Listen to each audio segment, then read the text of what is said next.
we were having elections, and each election, it seemed we were getting more granular data about who's voting for what. So, and you can look, obviously we recently had an election, and you can look and see, and they can tell you down to a very small level, you know, which county or which zip code voted for one way or another to the percentage. So you see these little dots in the US, red and blue.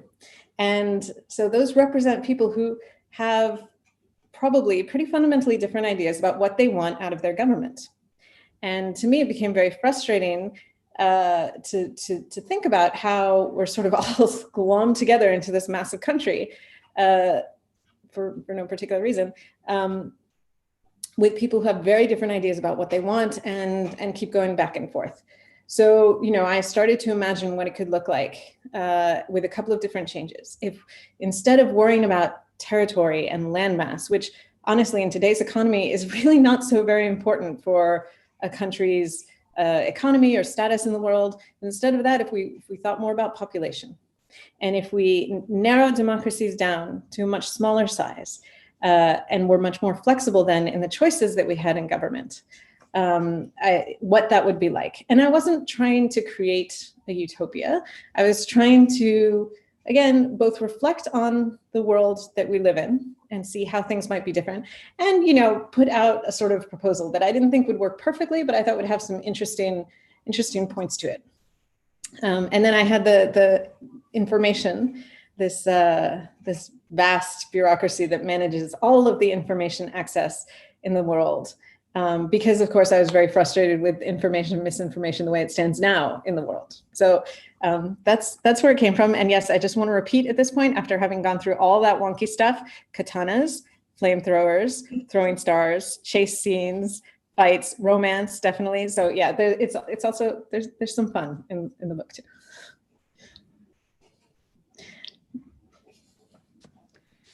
I mean, of course, it's fun, and no, that's why I said, you know, beyond all the serious policy wonky stuff, there's a lot, you know, there's a lot of things going on, and it just sort of makes it look like sort of a page turner, but in the nicest way possible.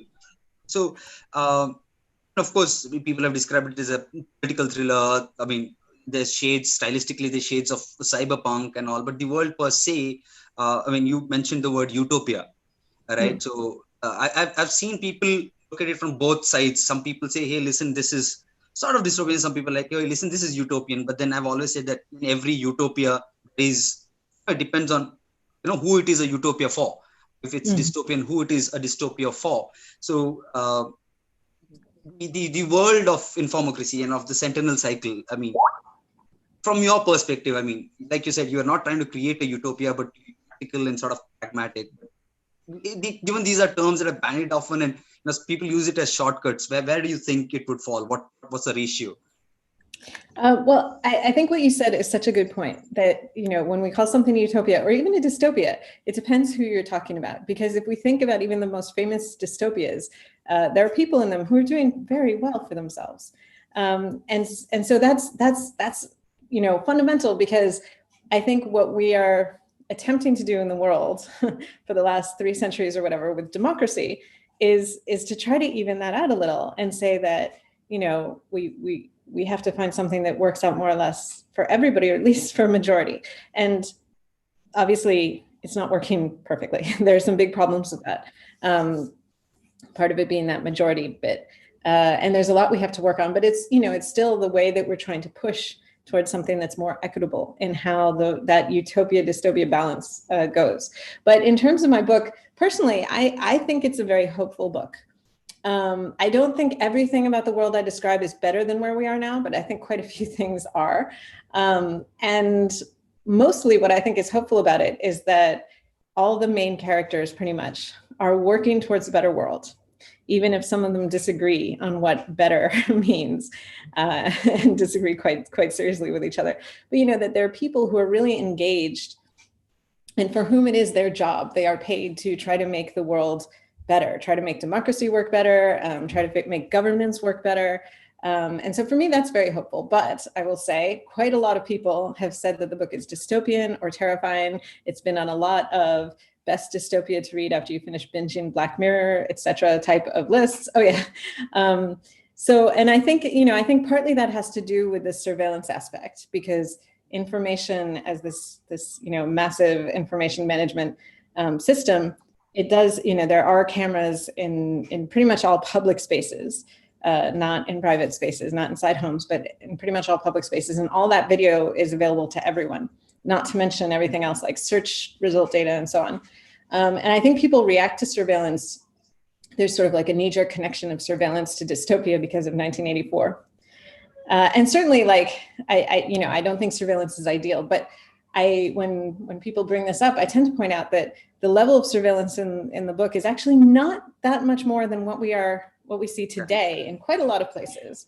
But the difference being that the results of the surveillance, the data is available to everyone instead of just being available to either the state or a patchwork of companies, which usually then make it available to the state.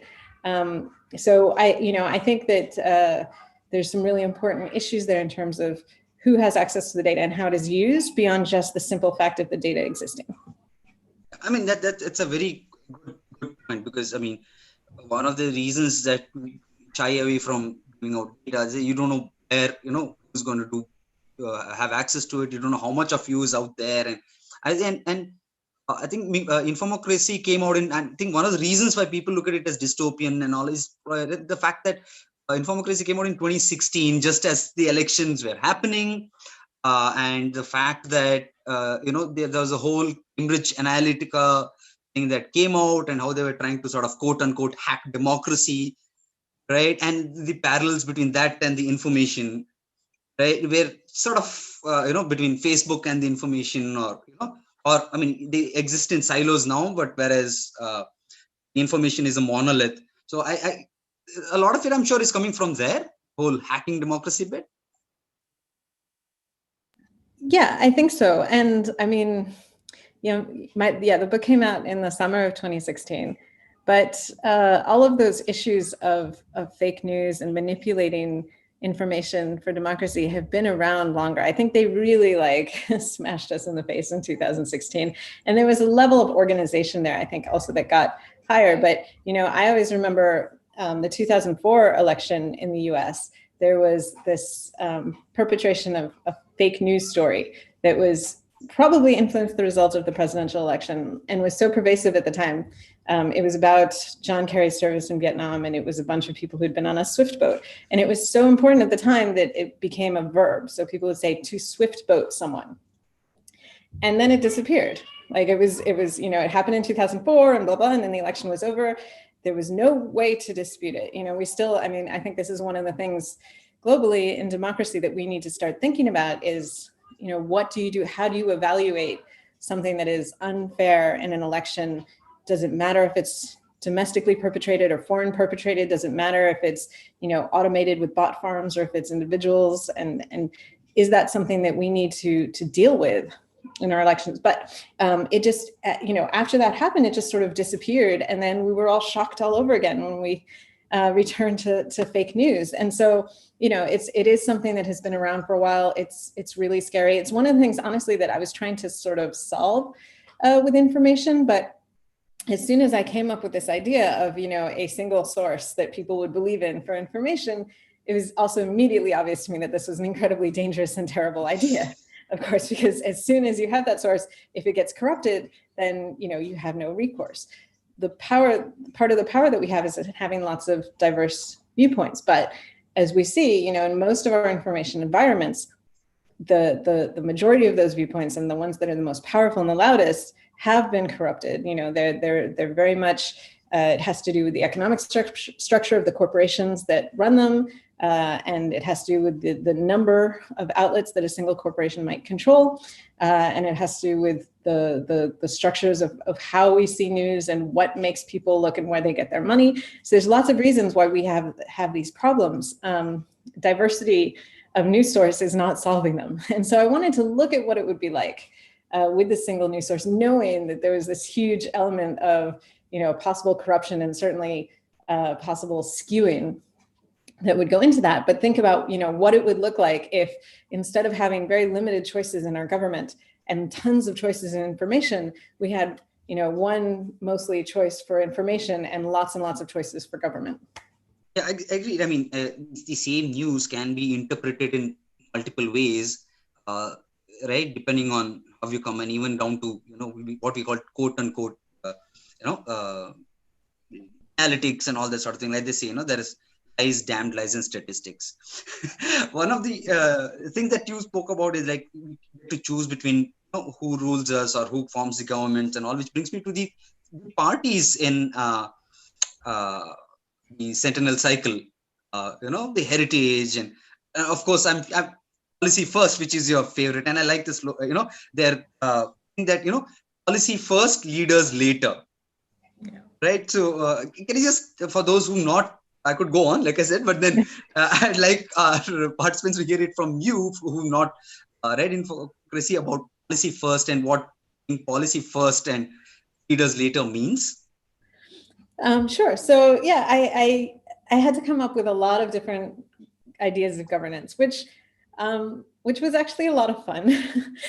So some of them are kind of obvious jabs at certain existing either governments or ideologies, and corporations. Quite a lot of them are formed of a group of corporations that band together and think, okay, if we're a government now, then we can decide taxes in our favor and labor laws in our favor, etc. Some of them are kind of single issue-ish, like there's some that are all about economics, there's some that are all about the environment. There are a lot that are really, small and local, because I think that's, there's quite a lot of people and places for which the local issues are really the most important, and they just want a government that's right there, that's concentrating on their local problems, whether it's, I don't know, some environmental problem that has to do with the river right there, or the economic problem that has to do with the single commodity that they grow in that place, and so on.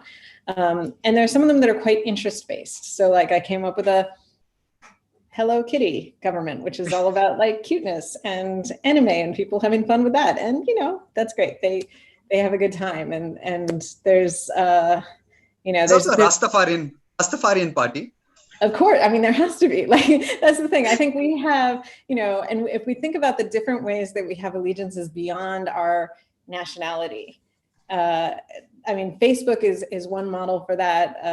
Slack groups are another model, but we see people kind of going into these groups of interests that, have some governance application to them, and also just involve community and people getting together. So I was interested in sort of that area. And then, as you mentioned, policy first, which, yeah, it's definitely who I'd vote for. And it's so much of our politics, again, this is all stuff that I'm frustrated and annoyed with in the real world, but so much of our politics has to do with personalities. I'm actually super annoyed with how people call governments populist, which I think is a terrible term, because any government, any party that wins an election in a democracy is by definition populist, because people have to like it. But also just, what we're really talking about is typically with those governments is personality cults that form around some charismatic person who says the things that they think people want to hear and that some group, some subsection of people want to hear. And it really has to do with the person. And then you get this really weak link between the vote and what actually ends up happening, what the government actually does. Because it's very hard to hold people to their personality if that's what you're voting based on. That's not something that you can look at later and say, oh, I thought I would like to have a beer with you, but then, after I saw what you did in government, I don't want to have a beer with you anymore. It's not something that you can tell them, oh, you broke your promises, right? And so much of our political conversation, certainly in the US, is focused around, what did the person wear? How did they look on stage? Did they speak well? I mean, speaking well, at one point in the history of US democracy was kind of important, because you persuaded people in debate to vote. And that is not really such an important factor anymore. And yet it's a huge part of the criteria that we're given to judge politicians. So, I really wish that we would move away from people in our political decision making and focus a lot more on what the policies are that they represent. or not have them represent those policies at all, but just vote directly for the policies, or have anonymous people, or have it, short terms that are decided by lottery. There's pluses and minuses to that, because obviously experience is worth something, but the way we're doing it doesn't work. So we need to explore other ways. Welcome to India. Sorry, I mean, it's hardly a US only problem. That's just the one that I know the best. But yeah, I mean, really, most countries, when we look at they very much make their politicians into these public figures, these celebrities almost, which also then means that you have the people who choose to go for those positions want to be celebrities, which is just never a good idea. And yeah, it's just a very destructive process all around. Yeah. I mean, there are a lot of quotes from Infomocracy that keep coming to mind in recent times. Yeah. But, okay, to kind of move away a little from, the elections and the democracy to the writing of the books. Like you mentioned earlier, you've worked around the globe in many places. You've had more than 8 years of experience as a humanitarian worker. I just like to know how those experiences influenced how you approach the writing of the Sentinel Cycle, because the books have this really nuanced understanding of global politics and, cultural diversity and all of that. Well, as I said, I mean, the whole idea in a lot of ways just came from my experience being in a lot of different places and seeing the things that are, that are similar problems everywhere, and also seeing the things that are the differences, and that let me see my own country that I'd grown up in a different light. So that was a big part of it. I also, I was very conscious as I started writing. The book starts in Japan because that's actually where I was at the time when I finally started writing it, and that was the first image of the book, which is in Japan, was sort of the thing that gave me a hook for all these philosophical, political ideas. I had to put them in a time and place in the future. So it started in Japan, and because it was a novel set in the future in Japan, I naturally kind of thought of cyberpunk and used some of that aesthetic to start drawing the books and the characters out. But I was also very conscious that, cyberpunk, and indeed science fiction in general, particularly, this was a few years ago when I started writing, the popular stuff, the stuff that you come across if you're not digging, is kind of focused on a very small number of countries. And that, I wanted to do something different. And also, I have a kind of a philosophy where they say, write what you know. I find it very effective to write what I miss, because if you miss something, you typically have a very powerful emotional attachment to it, and you want to bring it, when you bring it to mind, it comes very vividly. And so, I tried to write about a lot of the places where I had lived or had traveled. And so that gave me some of, I wanted to be putting myself back in that world and remembering the food and the people and the places that I had been to. And it was a lot of fun also to take this very, very flexible and decentralized idea of governance and think, how would this play out in different countries and different cities? Because countries, of course, are obsolete in this world, but the cities and the locations that I had been, as I said, I had a lot of fun coming up with different governments. And part of that was thinking, what kind of governments would the different parts of Jakarta vote for? Or, what kind of government is going to take hold in Qatar? Or what kind of government, what happens in the US? How does it divide into different governments? So, that there was a lot of that. Just it was really fun to go through and kind of and populate it with that diversity. I wanted it to be a global book.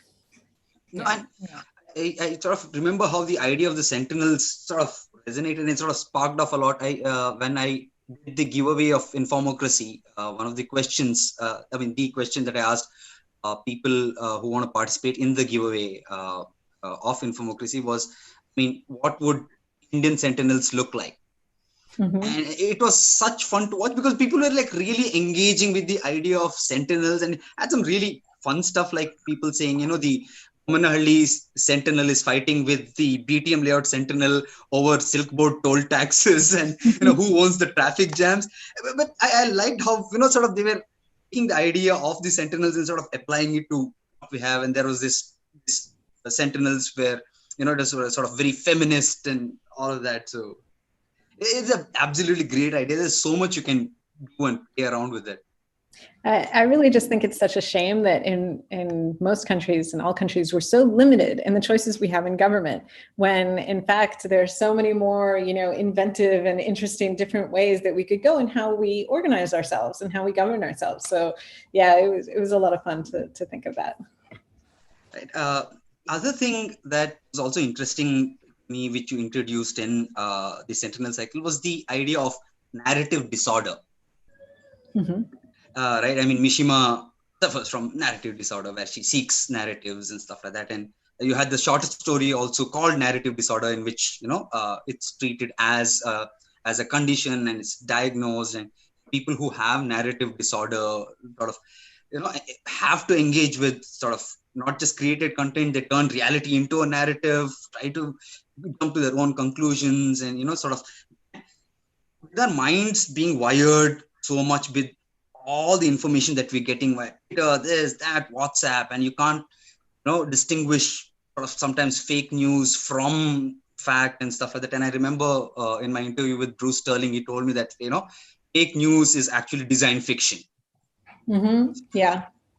It's probably the most effective form of design fiction. And sometimes It feels like, we're all suffering from narrative disorders. Are we?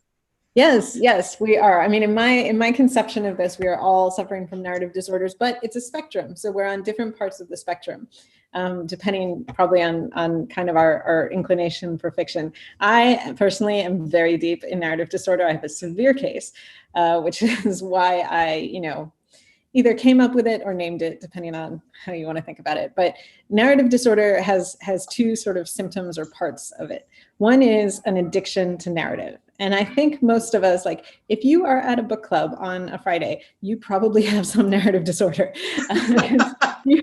You probably really enjoy fiction. And narratives in general. I mean, narrative is not only fiction, but, narrative nonfiction is very popular now.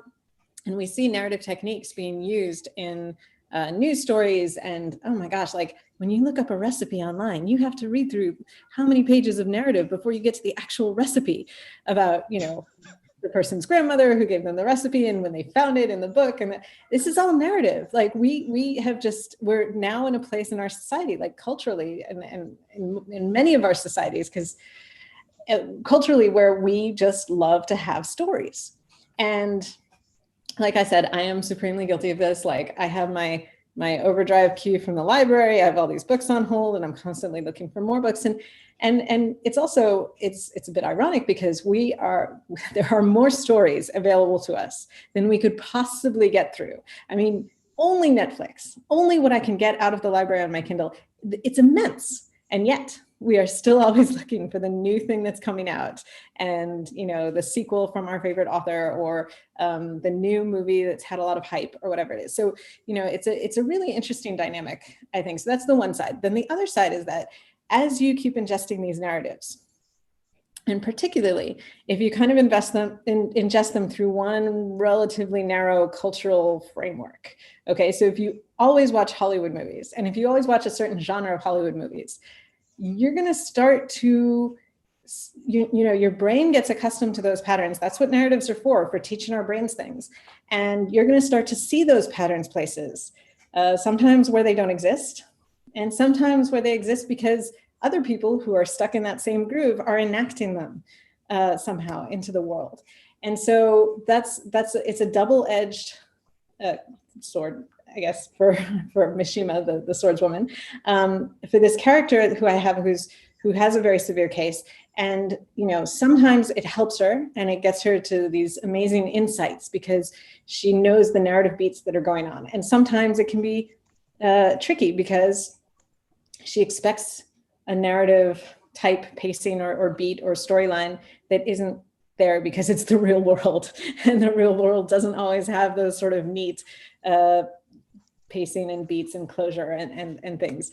And certainly because it's a diagnosed thing in this future world, her bosses and her colleagues are sometimes skeptical of it. It's an easy thing for them to say, oh, you're letting your narrative disorder run away with you. And it's the sort of thing that I think people have had for centuries probably, but they would think of it as something else. Like, oh, your hyperactive imagination is an imagination that is fed on lots and lots of stories. In fact, Don Quixote, which is an example of, someone who literally read so many what were romances at the time, which is not, love romance, but is about knights going off to fight things romantically, read so many of those that he went off and did it, even though he didn't actually have anything to fight. Like that is a very literal example of narrative disorder.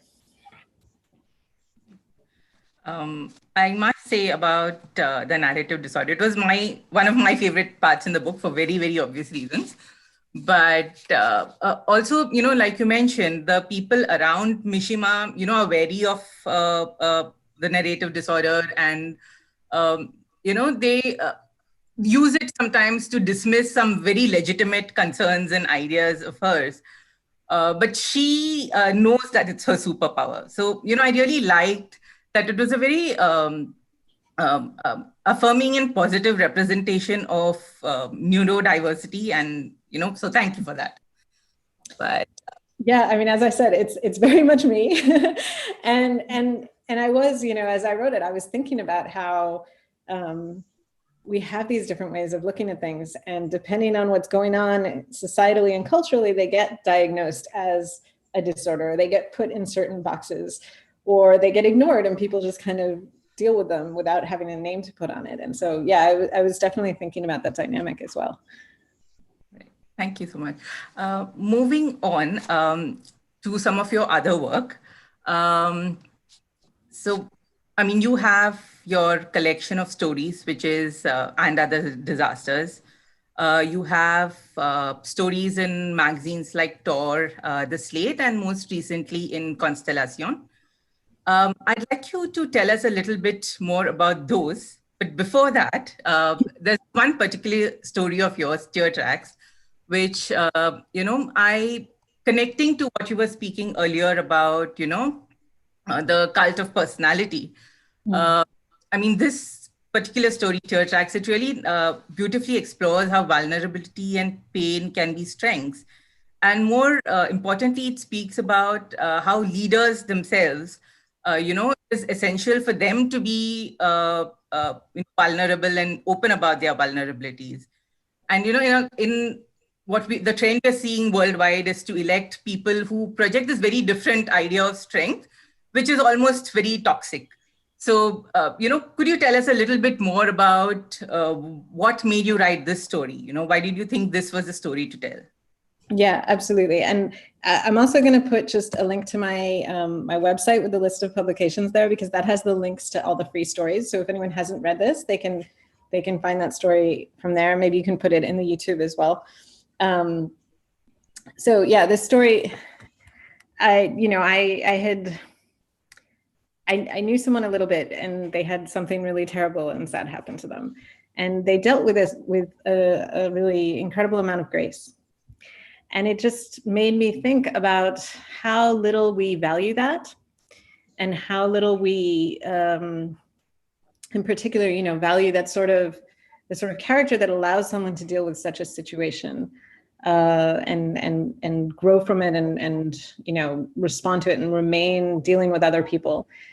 And yeah, contrast, as you said, that to the sort of things that we do put value in. And in the story, the way that this alien civilization deals with it is perhaps not perfect.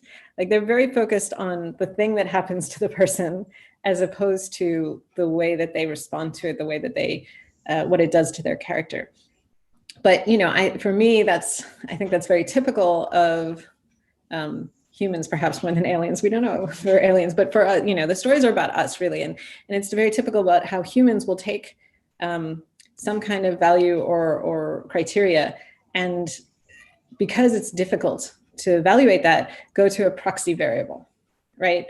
So we want leaders who are, I don't know, intelligent in a certain way, and we take this proxy variable of them being able to speak memorized talking points in an effective way, or having sharp banter with someone else on a debate stage, and take that to mean, oh, they're they're smart and they're quick and they can be decisive. And so yes, it's really a story about sort of the different kinds of things we can value. And, in the story, the human who meets with this alien civilization has suppressed all of her vulnerability and all of the sad things that have happened to her because they're not valued at all in her society. And that is kind of, that would be the key to interacting with this alien society. But because they can't see their cultural differences, she's not able to find it in that first visit. Maybe things will change in the future. At this stage, let me just tell everyone who's here with us on Zoom that you can just type in your questions. I mean, we will be going to taking your questions in a very short while. You can type it in the chat. If you're watching us on YouTube, please type it in the comment box, comment section of YouTube, and it will be conveyed to us here.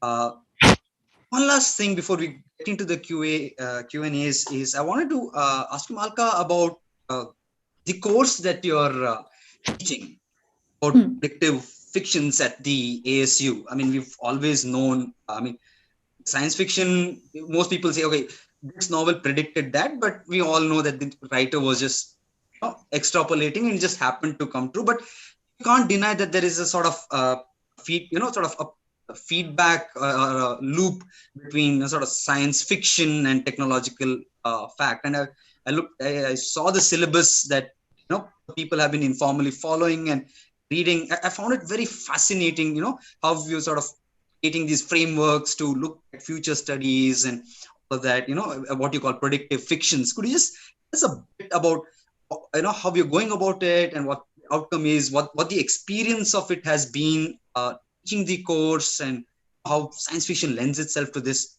non-SF also, of course. Mm-hmm. Great question. And yeah, I'm really happy to talk about it because I'm pretty excited about this course right now. I was asked by ASU to develop a course that was something around science fiction. And we eventually came up with actually talking about sort of the relationship between science fiction and the kinds of prediction and descriptions of the future that we don't think about as fiction. So in the course, we're reading things about meteorology. We're reading things about cost-benefit analysis and macroeconomic forecasting and political polling, and also disaster planning, which is much more my area, and then long-term planning, like 50-year plans or how they model climate change. And so, kind of the point about all of this is that all of these things that we think of as just like, oh, you look at the weather forecast, that's telling you what the weather is going to be, are really involve a lot of guesswork and uncertainty and indeterminacy. The same is very much true of economic forecasting. It's true of all of these, right? There's a degree to which they're manipulated by the people who create them and have certain interests. And there's a degree to which we just don't know, and it's guesswork, right? But they're presented to us in society very much as somehow rigorous calculations of the future that may be wrong, but if they're wrong, it's something like probability. The whole Nate Silver defense for the polling errors. We showed that there was a 70% probability of this happening, and it didn't happen, so we were still right. And so what we're thinking about in the course is how all of these things are fiction. Why do we prioritize some and not others? What are the skills and the calculations that are involved in science fiction? And how can we sort of relate these two different ways of thinking about the future, more than two, but the supposedly nonfiction ways and the fictional ways? How can we relate them and integrate them into something that gives us really a better idea of how we can relate to the future, how we can plan the present, and act to change our futures? So it's, again, I put the link to the syllabus in the chat here if people want to take a look. We're only, in the actual course that I'm teaching, we're only partway through week 3 now. So we're still quite early on to see how it's going for the students. It's a lot of reading, but I've been really, really pleased with the discussion so far. And I've been really pleased with the discussion that has come out on Twitter as I've been sort of live tweeting my my review of the readings for when I record my lectures. And, you know, people come up with really wonderful and relevant examples that are quite different from what I thought of, because this really is a very wide issue. You know, almost any area that you think of, we have these projections of the future. And again, they're usually presented in a way that does not suggest they are fictional. So, you know, I found it really a really great interaction. And I'm enjoying looking into it a lot. I am a little behind in the reading, so I just need to do the catching up. A lot of reading. Yeah, and, yes. Yeah, I would love to be a student, but at the same time, no. Yeah, I think they feel the same way. And of course, there's science fiction in there too. You know, we're reading The Gurkha and the Lord of Tuesday by Saad Hussein, which is just, you know, just hits on so many interesting topics. Absolutely brilliant book. It's so good. And it's a lot of fun. And we're reading The Parable of the Sower, which I think is like really just one of the most important things that you can read about politics today. And was written, you know, not only before this happened, but it was written in 1993. So like way before we got to this point. And really predicts things in a way that a lot of pundits missed. It doesn't get everything exactly, of course, but that's not the point. You know, the point is giving us the sense and the emotion of what's going on. What else were we reading? Some essays by Le Guin, an essay by Octavia Butler as well, to go with Parable of the Sower, some short stories. We're reading The Pushcart War, which is a children's book that has, you know, very little technology in it, but is always set in the future. So it was written in the 50s, and each subsequent edition moves the dates forward so that the events in the story always happen in the future from when you're reading it. And they're treated as history because the book is supposedly written much farther future than the events happen. So it's a really brilliant book about resistance and economization and other things. Anyway, so you can look at the syllabus. There's a lot of cool stuff on it. And yeah, I think it's important to us to think, you know, as we, you know, a lot of us here, I think are very focused on the science fiction side. Keep in mind when you're thinking about this as, you know, a fun hobby or an insightful but very fictional kind of, you know, fun, not serious way of reading, you know, keep in mind that a lot of the things that we think of as serious and rigorous and part of our economies and our governments are also fiction and do not necessarily involve more research or more thought or more consideration or more rigor than some science fiction. Not all science fiction. Some science fiction is also terrible, but some of it. Sturgeon's law applies.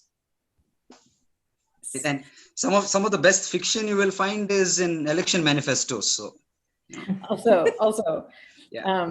I mean, part of my inspiration for this course came from there's an entire book by a disaster sociologist called Mission Improbable: Fantasy Documents.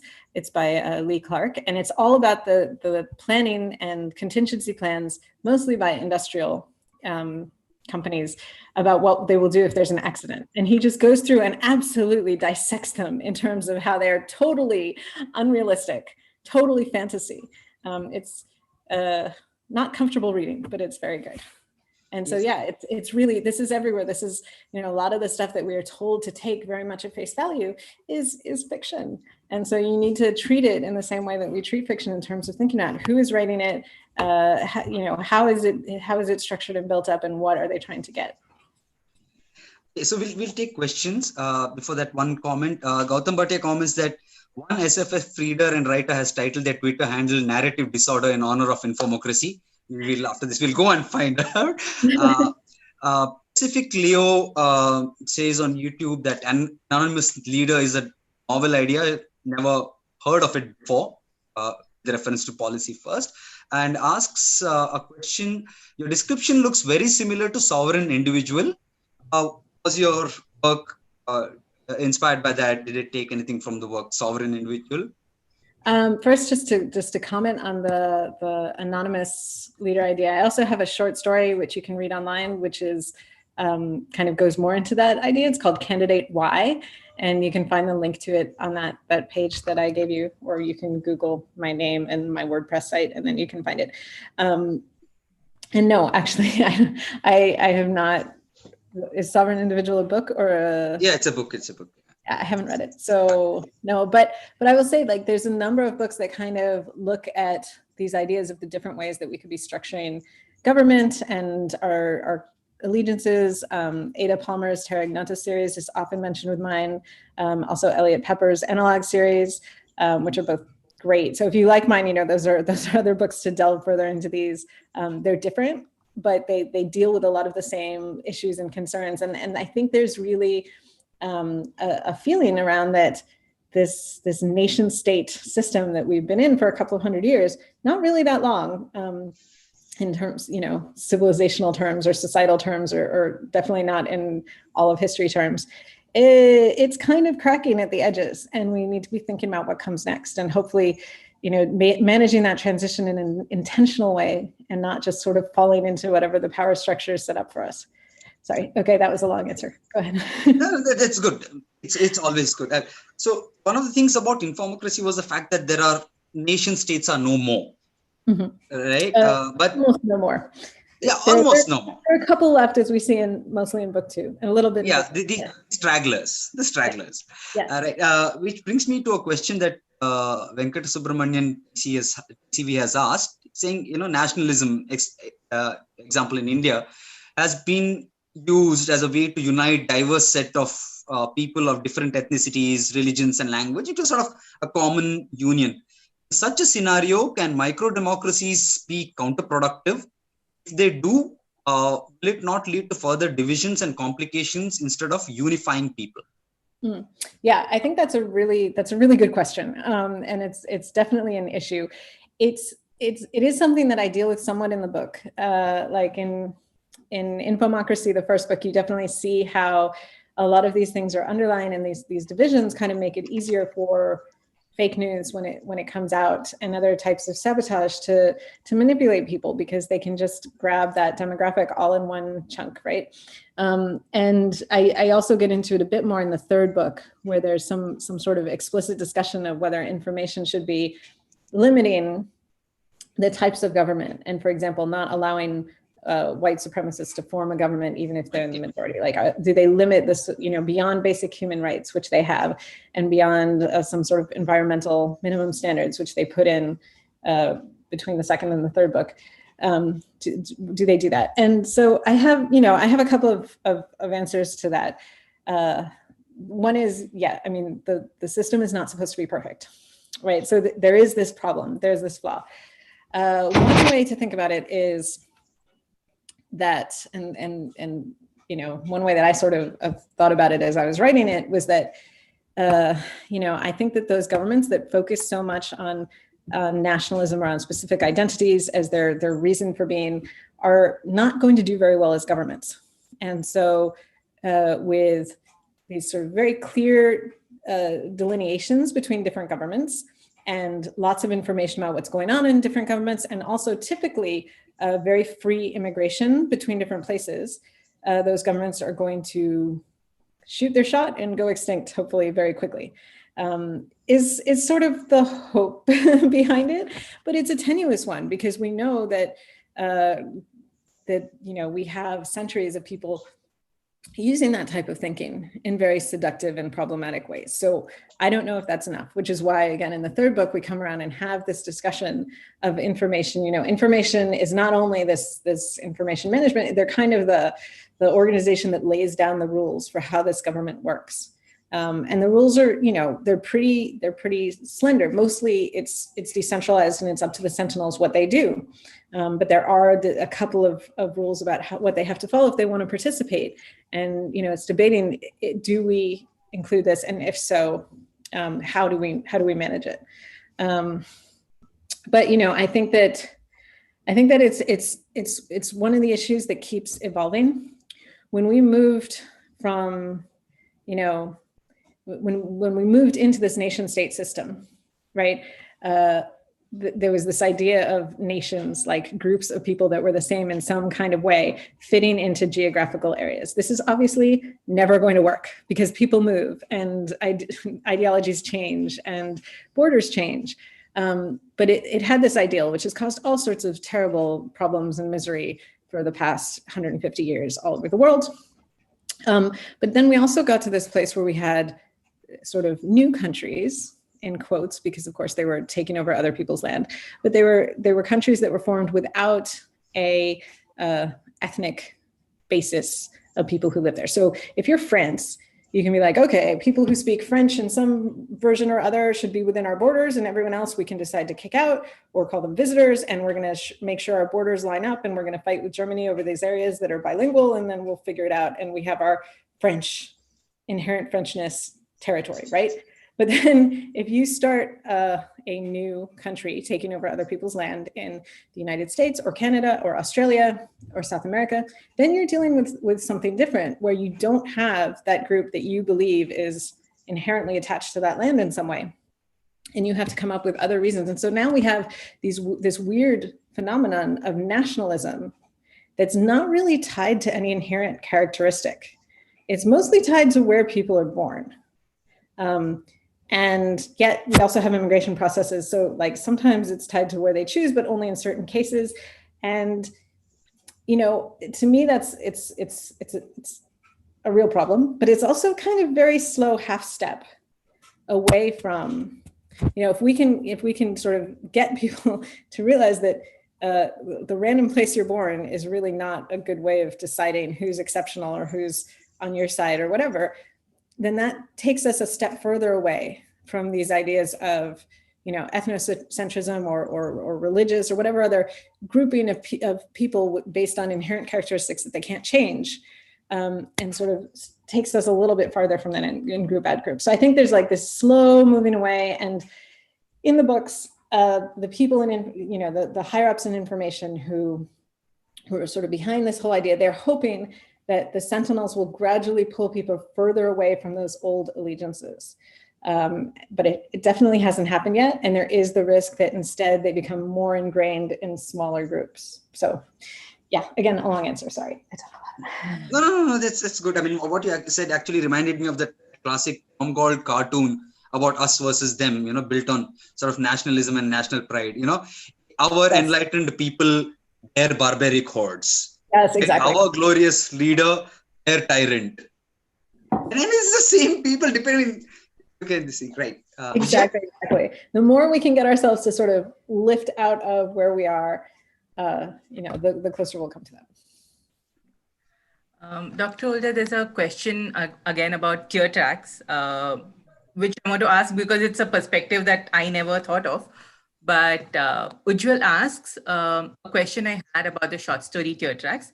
Does Cyclopean society have patriarchy of a form, given that leaders in this society are chosen by how much they suffer, and if suffering is disproportionately experienced by women?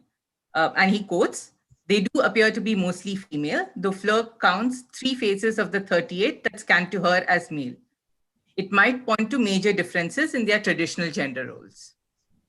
Yes, that's a great question. And you know, I should say that it's noted in the story that they realize that female and male are probably not the right words to put on these aliens, but they're reacting to how they perceive the aliens physiologically, on the basis that in that case, the aliens will have a similar reaction to their own, and they're thinking about how the aliens will respond to them in terms of having gender balance in their mission and so on.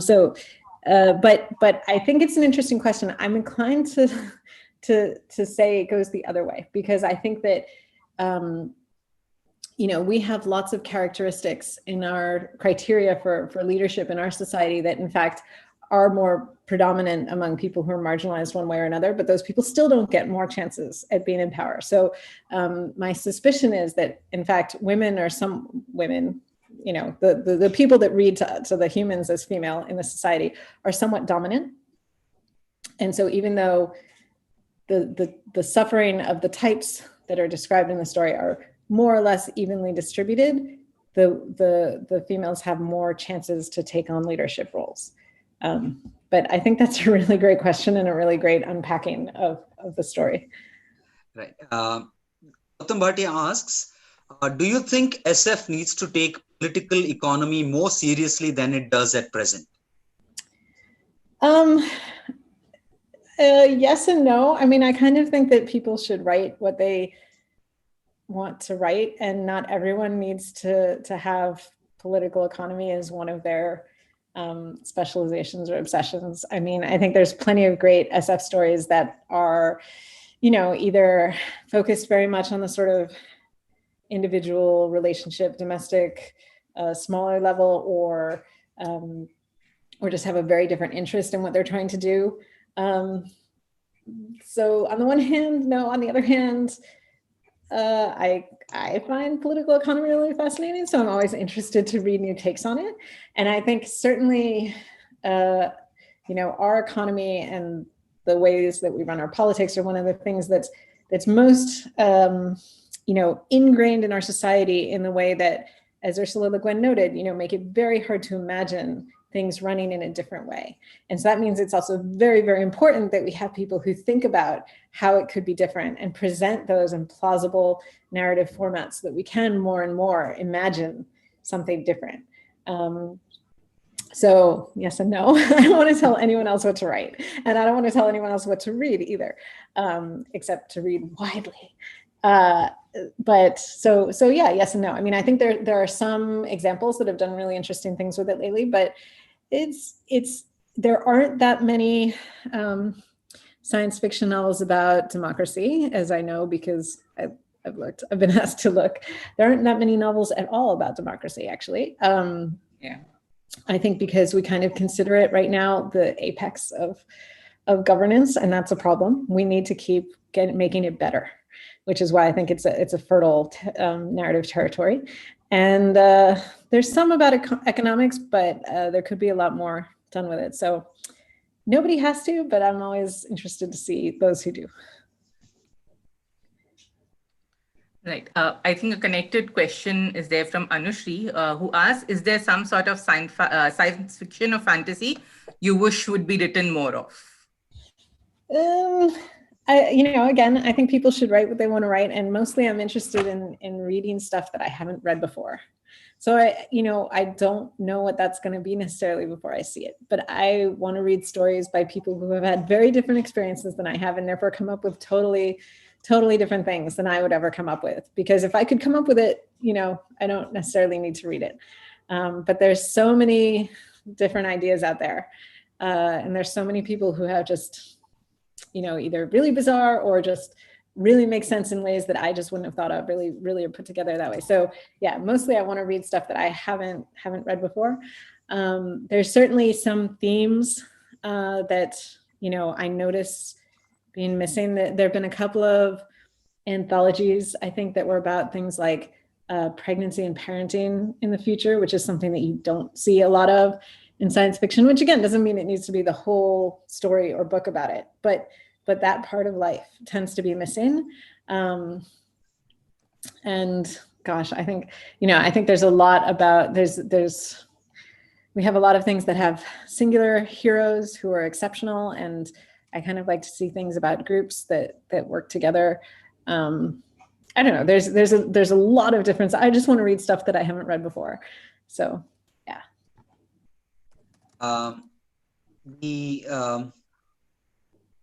Nikita Deshpande asks, Dr. Older, do you see a difference between the way POC and other non-white people structure fantasy and sci-fi from what is the standard fare published? What kind of story structures do you enjoy personally? Mm-hmm. And a related question from Nikita Deshpande herself, what have you personally enjoyed reading recently? Mm-hmm. So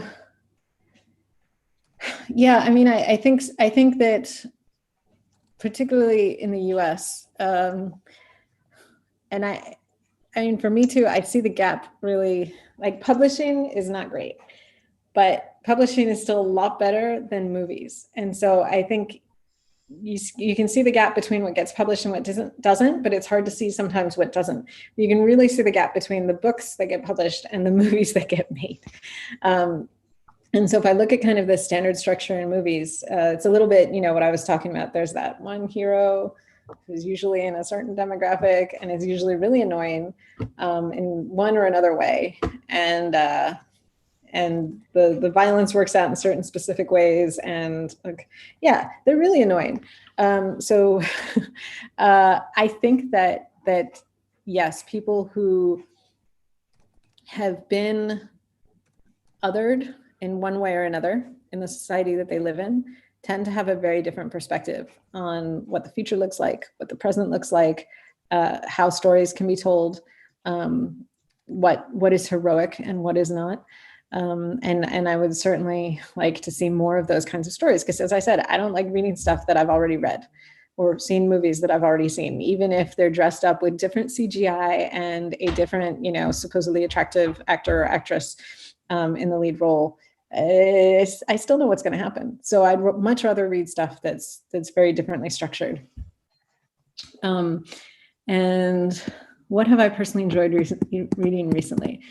Okay, so I just read Winter's Orbit, which is coming out soon from Tor or Tor.com, I forget which was, I think, originally a fic. I think it was originally on AO3. And so that's, I think so. I kind of came at it sideways, but that's what I've heard. And it's a really fun story. I'm about to read, and I haven't yet, but I have the arc for the sequel to A Memory Called Empire, which I'm really looking forward to because I loved the first one by Arkady Martin. The new one is called, the new one is called A Desolation of Peace. I haven't read it yet. I'm really looking forward. Also, there's a new, I don't know if it's come out yet now because I read the arc a long time ago, but there's a sort of sideways sequel to The Goblin Emperor by Catherine Addison. Which is great, as you would expect. What else have I read recently that I loved? I like constantly reread the Murderbot series, and there's a new one of that coming out as well, which is great. So definitely, I always recommend that. Yeah, I think those are sort of the most recent ones that I've been through. Yeah. And yeah. Yes, right. Sorry. You were saying something, Shenoy? Okay. One last question, I think, from Pacific Leo again. They ask how narrative disorder is different from maladaptive daydreaming, like in Walter Mitty. Yes, and also the other thing that I think might have influenced it, though I wasn't thinking about it at the time, was pattern recognition by William Gibson. Talks, there's quite a lot about that sense of finding patterns that don't exist. It's somewhat similar. I think maybe I would say that the maladaptive daydreaming is kind of a subset of it. But narrative disorder isn't always necessarily focused on the self. It can be in some people, but in a lot of times it has to do with the way other people are acting or the way sort of things are happening in the world, where you put them into a kind of a causal sequence when there isn't necessarily a causal sequence there. So yeah, I think that would probably fall under the umbrella, but there's many other forms of the way it can play out. Yeah, and one thing with daydreaming is always some form of wish fulfillment. I don't even know if in narrative disorder there is always wish fulfillment. Yeah, exactly. So that's right. One big difference that I see between daydreaming and narrative disorder. Narrative disorder isn't always wish fulfillment. Yeah, I mean, I think some people will do that. Will have it always be about them getting something they want. For a lot of people, it's the sort of anxiety of what terrible thing could happen next. If I were in a movie, obviously I would be the person who gets caught in this big terrible thing happening, and then I would get out of it somehow because I would be the hero in the movie. But I'm expecting this terrible thing to happen to me, even though it's very low probability, because I'm centering myself in this story, for example. And yeah, and again, sometimes it also doesn't have to do with the person. I mean, when Mishima uses it a lot of times, she's looking at the way other people act and saying, if given who's going to be the villain here, given sort of the pacing and the things that I see, or what would their next move be, given the narrative that I've built up in my head about this person and this collection of people up till now. I mean, if you were in a movie, I think you would totally survive. Katana in one hand, flamethrower in the other, as long as you don't open your wallet and show a picture of your family to someone, because that's right. Anybody who does that is guaranteed to die. That is exactly like narrative disorder, is thinking of, because we have these things that are so built into our head of like the characters who do this in movies always die. So we don't want to do it, even though, you know, that makes absolutely no sense. Another good take on this is Scalzi's red shirts. Red shirts, so put good. Right? Yeah. So yeah, I think there's a lot of people who kind of keyed onto this in different ways, but yeah, that's exactly it. Yeah, so I guess that's about it. So those of you who haven't read the Sentinel Cycle, which starts with Infomocracy, please read it. I mean, he's discussed all the awesome things at this thing, and you know, sort of out of time, but we could still go on and on talking about speculative resistance and whatnot. Malka Older's on Twitter, @m_older. So there you can follow all our work, her, you know, thoughts on speculative resistance, which I absolutely love, especially the bits where he said, you know, countries should pay people to be their citizens, you know, competing against each other for a better world, and other such bits. Yeah, I guess, yeah, we just sort of 3 minutes away from close, and I think, you know, great audience, great questions. So I think that's a wrap. Vijaya? Yes, that's a wrap for sure. Like Shenoy said, everyone, please go get your copies of the Sentinel Cycle. And I think Dr. Older has posted in a link of all her other work everywhere. Go read that as well. I would especially recommend the story about the robot nannies, which is in the slate.